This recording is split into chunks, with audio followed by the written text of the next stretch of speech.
Welcome to GMI, the Guitar and Music Institute podcast number 9. My name is Jed Berklee, and today I'm going to be interviewing Hollywood film composer, conductor and co-producer and arranger Hummie Mann. Hummie's film composition work has included Dracula Dead and Loving It, Robin Hood Men in Tights, Cyberworld 3D, Thomas and the Magic Railroad, Smokey and the Bandit Part 3, and he's also conducted and arranged and ghostwritten for numerous other Hollywood films.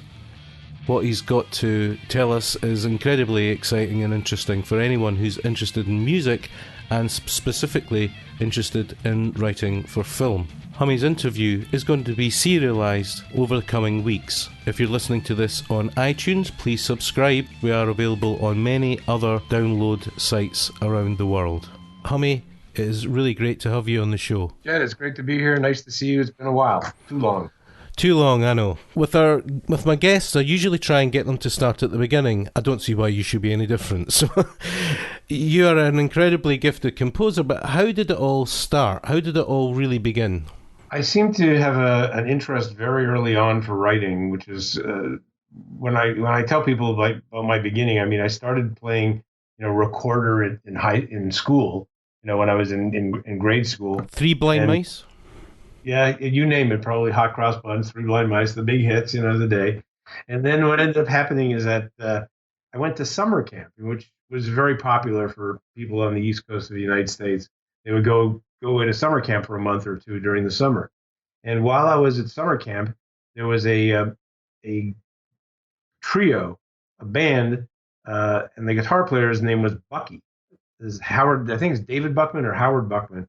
But anyway, I started taking guitar lessons that one summer.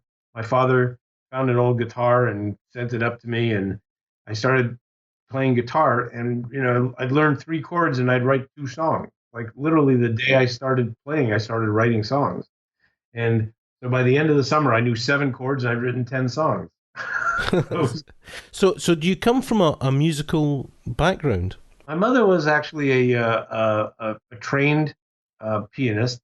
She had done some performing in her younger years, and we always had music around the house. We had my mother, my parents bought a grand piano that was lit in the living room, and they would have like musical soirees where they would have local pianists come and do performances. I remember sitting at the top of the stairs in our house and listening to the pianists playing, Rachmaninoff or whatever they were. Debussy. I hope the piano was lit from above. It probably was. Unfortunately, we lived up a staircase. There was a round staircase, so we couldn't see the piano. We could only hear it. And the kids out of sight, out of mind type of thing. Yeah. And all of my siblings also played. I had a brother who played drums and a brother who played bass, and my sister played flute. But I was the only one that really pursued it all the way to the end. In fact, I kind of remember my father trying to learn how to play, I think it was clarinet. And he was, because he was the only person in the family who didn't play an instrument. And he was never really got it. I mean, I think he frustratingly at 50 or, in his 40s or 50s, tried to pick up an instrument and just had no luck with it, which was, I think, a frustration to him. But he appreciated the fact that the rest of us did it and encouraged us. But again, I was the only one that continued it past, high school. Do you have any thoughts on why some people almost instinctively understand the language of music and others don't? That's a really interesting question. I've never really thought about that. Somehow, I guess that there must be something that came down the genes on my mother's side. Both of my kids are involved in music. My older daughter was a flute player and she's a professional dancer. And my younger daughter is a singer. And so I don't know. There must be something that happens that some chromosome that gets triggered on or off that must carry some of this. Because obviously there's people who, I have friends who are completely tone deaf, and when you're singing Happy Birthday, it's a painful experience. So there's got to be the opposite that happens as well, I would certainly imagine. We'll have to get back to you on that one, Jed. We'll have to do some research. Well, there's a whole thing about, you learn when you're a kid, you learn music because you like it, but I just sometimes wonder if almost it's choosing you as opposed to you're choosing it. Well, no, I think that that's a really interesting question. I mean, because there are, like I said, people who are completely tone deaf that can't, you sing a pitch and they can't even get anywhere close to matching it. And, they have no sense of melody. I have a very dear friend who, like I said, when he sings Happy Birthday, it's just the worst abomination you could possibly imagine. And I love him and dearly as a friend, but, we tell him not to sing. And You won't be getting him on a recording session anytime soon. yeah, and you also don't want to go for an evening of karaoke with him because it's just going to be like, oh. So after that initial picking up the guitar and getting lessons and writing all these tunes and everything, what happened next? I remember getting back to camp. It was in the country, obviously, and there during that next year, taking guitar lessons at the local Y, in a group lesson, and learning a whole bunch of Beatles songs and things of that sort. Did you And say the local Y? yeah, like the YMCA, Ah, YMHA, right, okay. you know. Um, Did you have to dress up as an Indian or something? No, not for that stuff. That comes much later in my life, actually. Right, okay. When I was doing Indian princesses with my daughter, but that's a whole other story. I took lessons. I'd go there on like weekend mornings and take a class in guitar and learn how to play more chords, and that's where I first discovered barred chords. And made my fingers hurt. And Yeah. finally got myself a decent guitar, and I just kept at it. I mean, I just I was very very turned on to the fact that I could play songs. I have this kind of really horrible recollection of telling people that I guess my ego was a little bent out of shape, and I remember telling kids who were younger than me that when I play guitar and I'd say things like, "Yeah, if you like the Beatles, you'll like me." So nothing really changed then. A little humility gained in the later years of my life, but yes. What really interested you was the compositional side of things. Is that correct? Oh, absolutely. I mean, I still to this day play guitar, but I rarely do it professionally because there's, gifted, talented people such as yourself who could, blow me away on the instrument. But, I think that my strength has always been in composition. I mean, it's funny because next week I'm doing a performance that I haven't been on stage for years and years and years with my songwriting partner, Sue Ennis, who used to co-write a lot of the songs for the band Heart, that you're probably familiar with, the female band. Anyway, she and I have become writing partners, have written a lot of songs together, and we're doing a performance kind of lecture, kind of chat about the collaborative process. And it's like for the first time in my life, I have to practice again so I don't mess up on stage because I don't care if I can play through the song. I just care that I use the piano or the guitar as a tool. Do you carry on and tell us about your journey? So I just kept on playing guitar all the way through high school. I would do a lot of performing. I remember doing concerts at my local high school where I would play, James Taylor songs, the songs that I wrote, and I had a duo for a little while with a piano player named Jimmy Pantel, who I remember we performed like the entire version of American Pie together, and we would do silly things. Also, we played the end piano part from Layla on the piano, and we would do it as forehand piano, and we would switch positions by crawling over each other. And this is sounding like Dudley Moore. Yeah, I know, Victor Borge. Come on, Dudley Moore. I mean, I did like some strange things. Like I was in a couple of bands also along the way. And one actually no, it was a duo. It was a guitar duo with a guy that I met years later. I actually worked at summer camps in Ontario, and I met a guy named Hummie Mann, who's we weren't really related, but we were both guitarists. And I think it was with Laurie that we did like the entire Thick as a Brick, the Jethro Tull piece. You are actually Canadian from birth, but you're now a naturalized American. Is that correct? Yeah, I'm dual citizen at this point. Yeah. Yes. So yeah, no, I became an American citizen 11 or 12 years ago. Okay. After living for a long, long, long time. At what point did you decide, Hummie, that you kind of really wanted to do this as a career? Well, I think I always had aspirations of doing it as a career all the way through high school. But of course, my parents weren't all that comfortable with me, becoming a musician leaving high school. And I had a high aptitude for math and physics. And so I worked fairly hard at my senior year of high school. The first semester or the first half of the year, I got what was called early unconditional acceptance to McGill University, which means I could sleep through the rest of my career in high school. Yeah. So it's like, okay, you've done the work. We know you're a good student. Take the next 6 months off, and then we'll see you at McGill. And I got accepted into what I was told and what I believed then was the hardest department, which was the engineering department. And the reason I tell that story is because I actually walked into some of my final matriculations in grade 11 without ever having studied at all. I mean, there was one exam that I walked in. There was a 3-hour exam that was multiple choice, and I hadn't studied for it at all. And I literally just went through and went A, B, C, D, A, B, C, D, A, B, C, D. And I walked out of the exam after 5 minutes. And this is a 3-hour exam that everybody was sweating over because I knew I didn't need the exam. I also hated the teacher. And what grade did you get? I think that literally my grade was like 5%. All right, I thought you always got 20%. If you know, a couple of things out of that. One is, do you think there's a correlation between mathematics, people who are good at mathematics or at least feel drawn to it, and musicians? Absolutely. In fact, I think a lot of the teachers that I had at Berklee College of Music, because, I was still relatively early going into a contemporary music degree program, a lot of those guys had engineering or mathematics backgrounds. In fact, there was one of the before Berklee became Berklee College of Music, it was called Schillinger House, and there was a guy named Joseph Schillinger who wrote a whole system of musical theory based on mathematics. It was very interesting. You look in the book, and it looked like calculus. It was unbelievable. It sounds very emotional. But wait a second. The thing is that we could poke fun at it, but he had one, unfortunately only one, but one really famous student, which was George Gershwin, who was not exactly a slouch. Wow.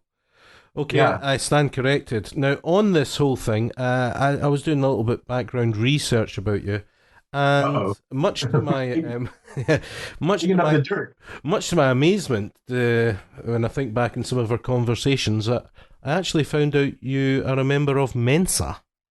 That's true. I am. I'm embarrassed. No, I'm not embarrassed to say. Tell us about that, Hummie, and tell us about why your self-esteem was so low that you needed to go and actually take that exam. Actually, the thing that's interesting is that so the story about joining Mensa is actually funny. I think I'm in Los Angeles and I'm starting to have a career working on some television work, and one of the magazines that I used to get was an American magazine called Omni. I don't know if they had it over in the UK, but it was a science magazine. And it would talk about, black holes and whatever, It's a bit like New Scientist then. I guess, it's just, it's not as kind of technical as a what's the American Scientific, which is like the technical science magazine, but it's more of a consumer level. Here's interesting things about science magazine. So you were reading the articles and knew all the answers before you'd read Come to the End. No. What happened is that I bought the magazine, I read the magazine, and in the corner on one of the back pages, there was like, send us $20 and take the Mensa home test. And I'd always been curious about Mensa, I knew what it was. And so I sent away for this test. And it's supposed to be a time test. You're supposed to have someone times you. Mm-hmm. And we lost track of time, being quite honest with you. That's basically what happened. And so I ended up spending more time, and I was really frustrated. I thought for sure I'd just completely blown the test. Not only did I go over time, I felt like the dumbest character on the planet. Anyway, I mailed the thing in because I'd already paid for it. And then like a month and a half later, I got a letter congratulating me and asking me to sit for the proctored test, where you have to actually go somewhere and they have somebody officially watch you over you. And I went, there must be a mistake here. I'm so sure. This is Mensa spelt with an S, not a Z. Yeah, MENS. So I ended up going to this bank that had a meeting room, and they gave us 2 IQ tests, one in the morning, then you had a lunch break, and then a different one in the afternoon. And again, I left feeling like a dummy. And again, lo and behold, I have a very high IQ. So come on then. How high is it? Come on. What's the number? I actually don't know the number. What, they didn't tell you? No, they don't tell you. The only requirement for being in Mensa is that you are in the top 2 percentile of anybody who's ever taken an IQ test. Really? for your age. Yeah. So in other words, for my age group at the time that I took it, and I think I was like early, maybe late 20s, early 30s at the time, of everybody in that age group, I was in the top 2%. That's quite amazing. So from that, can we confer that you're quite emotionally retarded? I hope not, because that would be pretty horrible for writing music. But Well, that's true. That is quite astonishing. I mean, there's a lot of conflicting.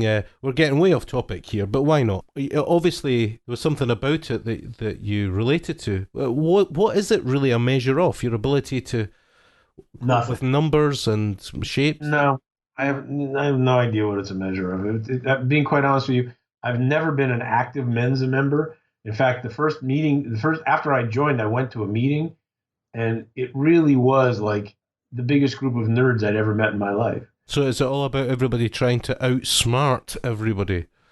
I don't think that it's that. I think that they're just the philosophy of Mensa is that people who are very, very bright hanging out and discussing with people who are very, very bright might come up with some very, very bright ideas.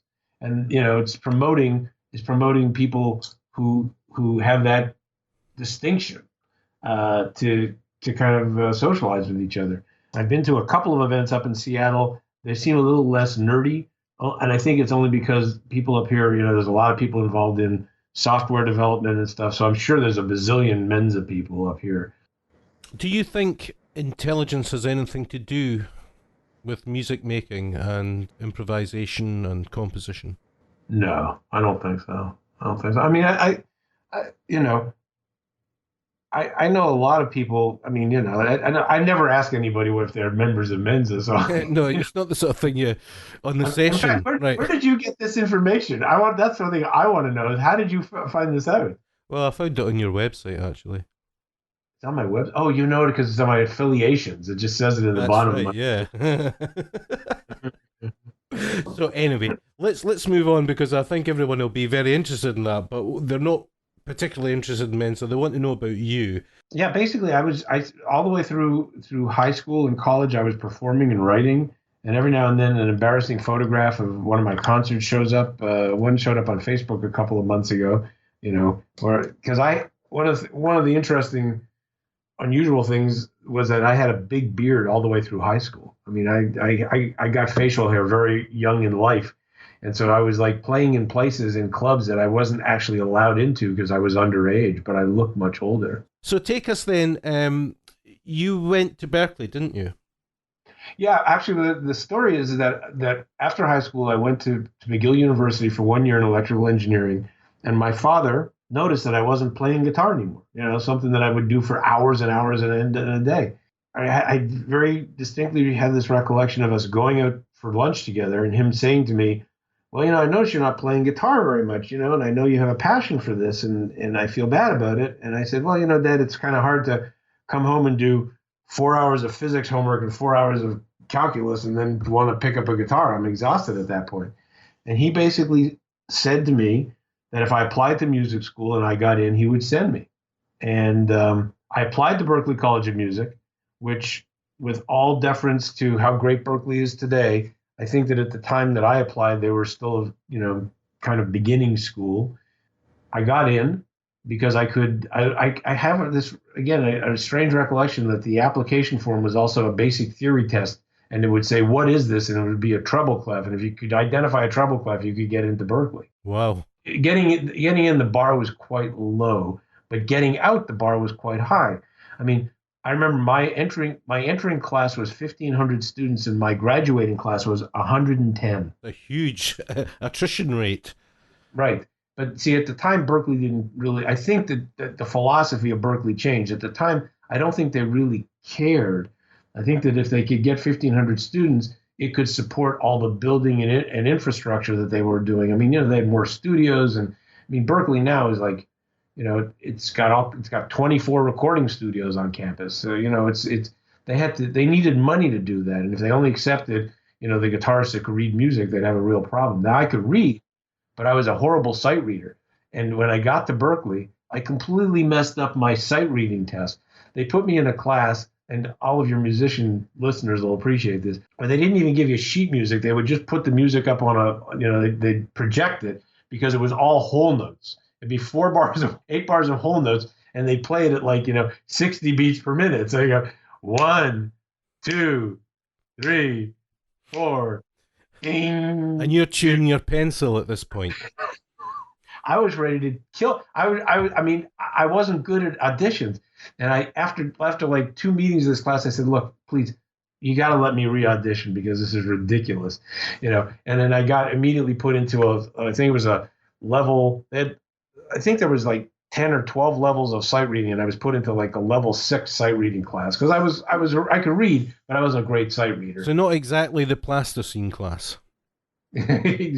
Yeah, I'll never forget that class. It was so horrible. And the thing that was even more amazing to me is that I was bored to death, but there were guys in that class who were hitting wrong notes.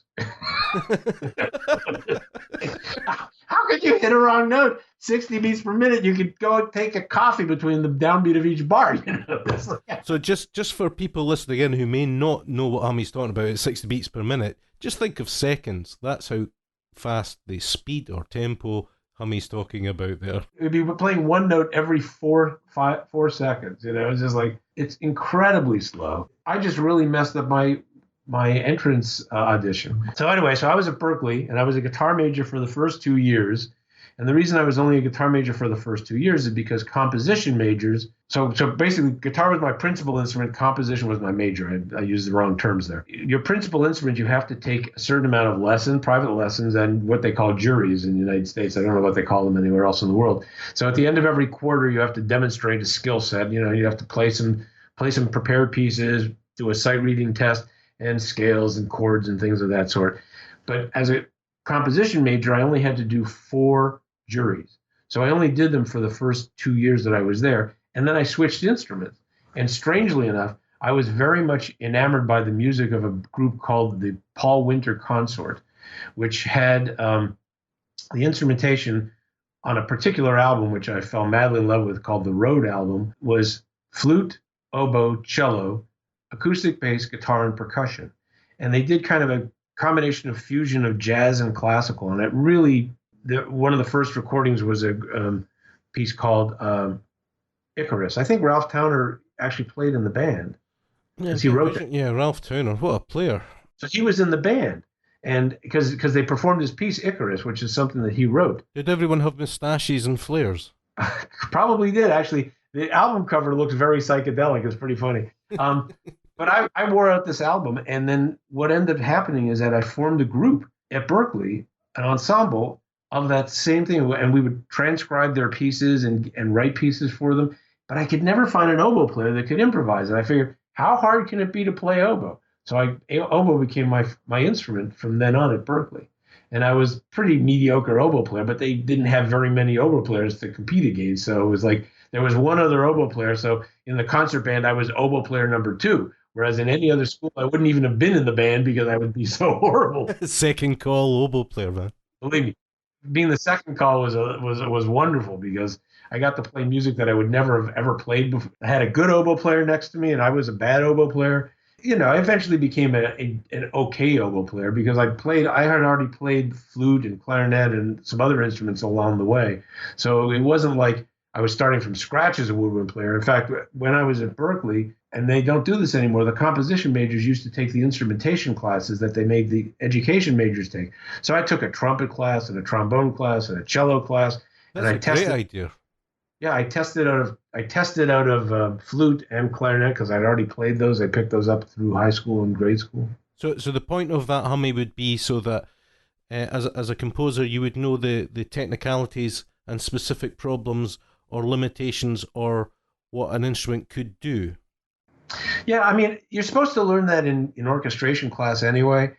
And I think that I would say that the problem is that until you really master an instrument, you're writing to the player's limitations, and so it can really scare you off. I was particularly frightened by trombone for many years because I just couldn't figure out how trombone just didn't make any sense to me whatsoever. I mean, I took trombone class and I understood the mechanics, but When I would hear guys go, I just go, oh my God, how the hell are they doing that stuff? I could see how a trumpet player could do that. I get how you get to the notes on the trumpet, but trombone players, unless you're playing the scales, it's like, how the heck are they doing this?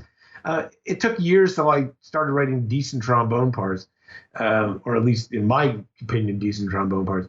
But what I think I did gain from it is you gain a sensibility that you can't gain from a book. In a book, you could learn, where the breaks are on the clarinet and the chalumeau register and, things of that sort. But you don't really get a sense of how melody lays on the instrument. For the listeners, can you just talk about what you mean by a chalumeau register on the clarinet?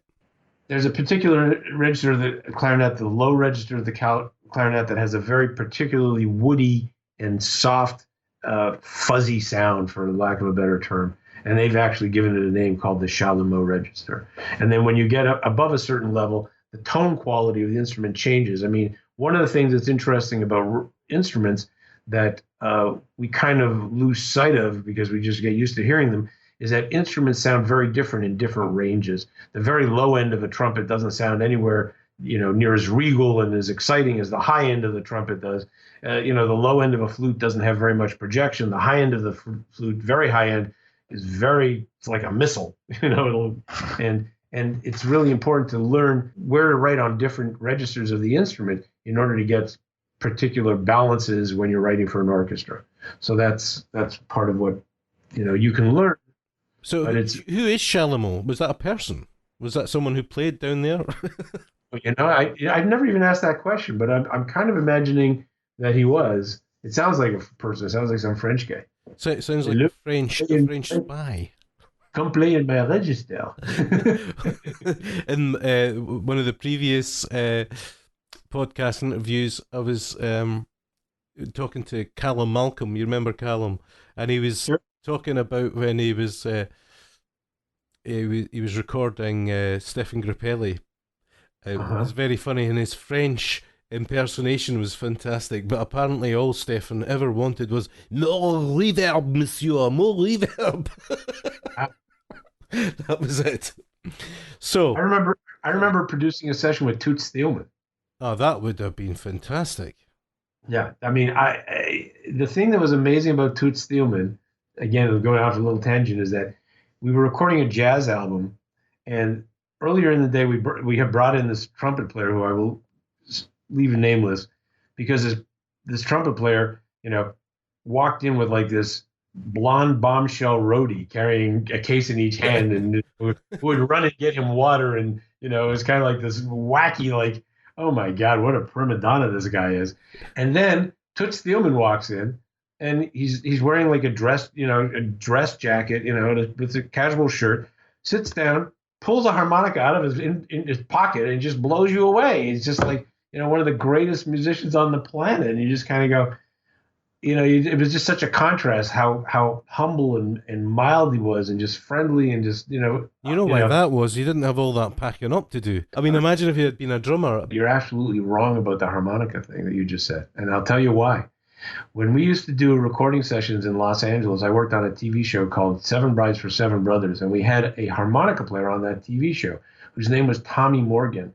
Tommy Morgan would come in with like a roller bag of stuff, because not only did he bring like a chromatic harmonica, he had blues harmonicas in every single key. He had bass harmonicas, double harmonicas. He had more harmonicas than you could even possibly imagine.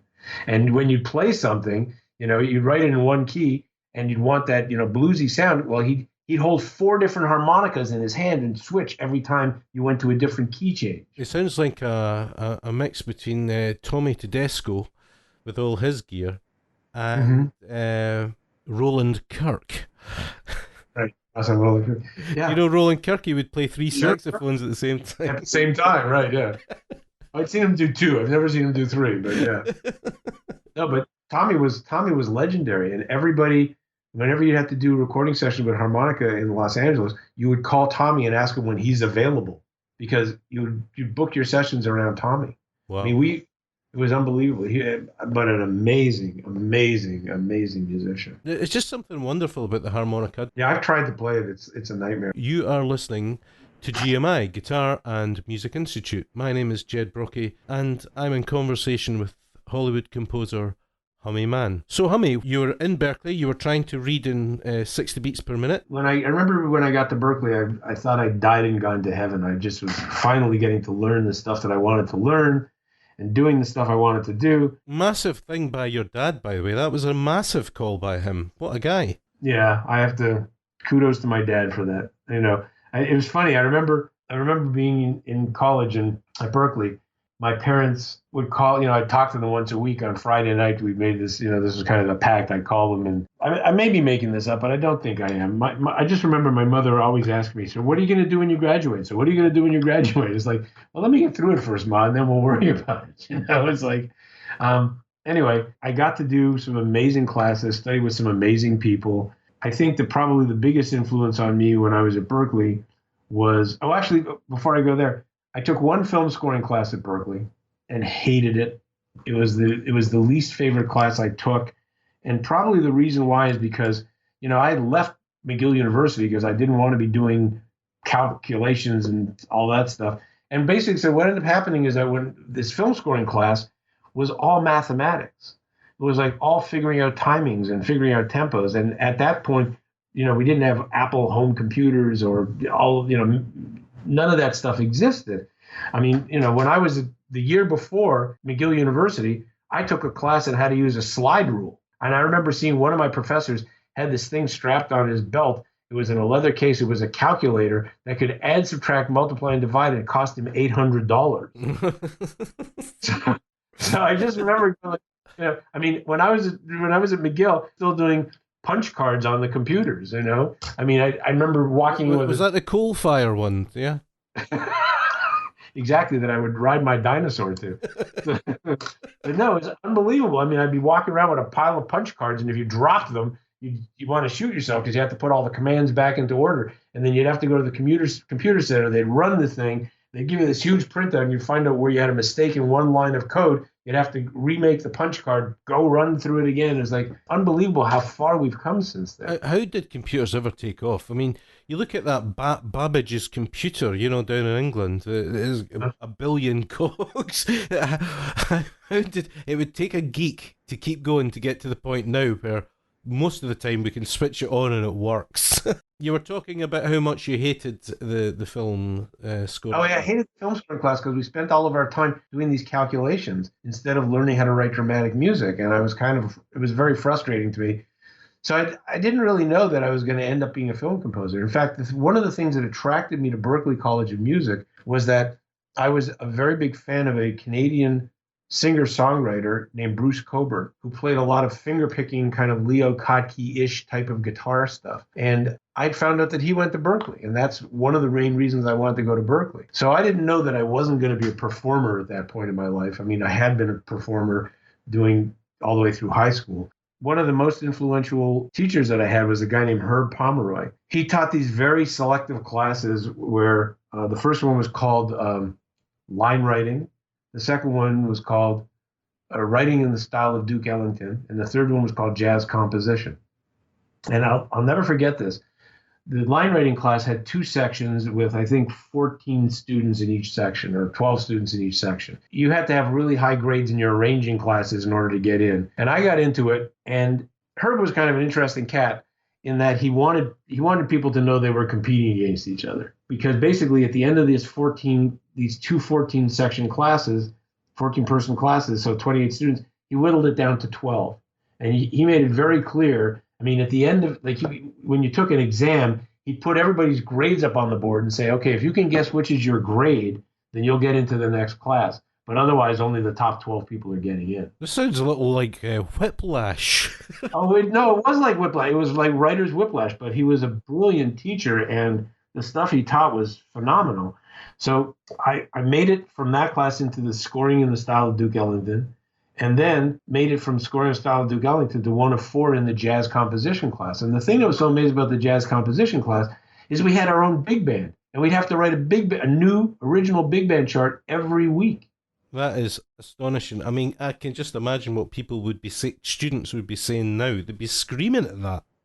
Oh, it was incredible. So we did a ton of writing, and Herb had a great band. It was the Herb Pomeroy Project Band, And Herb himself was an amazing musician. He used to tell stories about how one time Duke Ellington actually came to visit Berklee, and Duke heard that there was a class about writing in the style of Duke Ellington, and Duke came into the class and said, "So I want to know what it is I do." That must have been very scary for the guy. Well, the thing that's interesting is that, and I'm going to jump around here for a second, is that one of the things that's interesting is that music theory has always been based upon what the creators have done. Nobody codified the stuff that they were doing. They all just wrote, and somebody else went and said, "Oh, I see patterns in what Duke does. I see patterns in what Bach does. I see patterns in Bach didn't write the theory books. Somebody else wrote the theory books." And it's interesting because a year and a half ago, and I know we're going to get there eventually, but a year and a half ago, I completed my doctorate, and I got a doctorate in musical arts, where the entire thesis was the codification of techniques that film composers use in writing dramatic music, which, again, nobody has really done. Or, in my opinion, I think I'm one of the first anyway, is like looking at like, how do people create tension, or how do people create excitement, or how do you, what are the techniques that composers are using to create various dramatic effects? And the fact that Duke Ellington came into to Herb's class and said that makes all the sense in the world to me, because Duke Ellington wasn't sitting around trying to figure out what he was doing. He was just doing it. And there are gifted people, as we started this conversation with, who are just going to be people who are going to be innovators and are going to hear things differently. And then the rest of us are going to look at those guys and go, what is he doing that's making that incredible sound? In our next podcast, part 2 of this interview, we'll be discovering what Hummie did after he left Berklee, the work that he got down in Florida, and how he ultimately broke into the LA music scene. If you enjoy the GMI podcasts, please go to the Guitar Music Institute website, that's www.guitarmusicinstitute.com, where you'll find further materials about this interview, including videos, images and more. Please support us by going to our Patreon page, which is on a link right under this interview, where if you feel you have got something from this, you can donate and help us meet the costs of these productions. We look forward to having your company on the next one.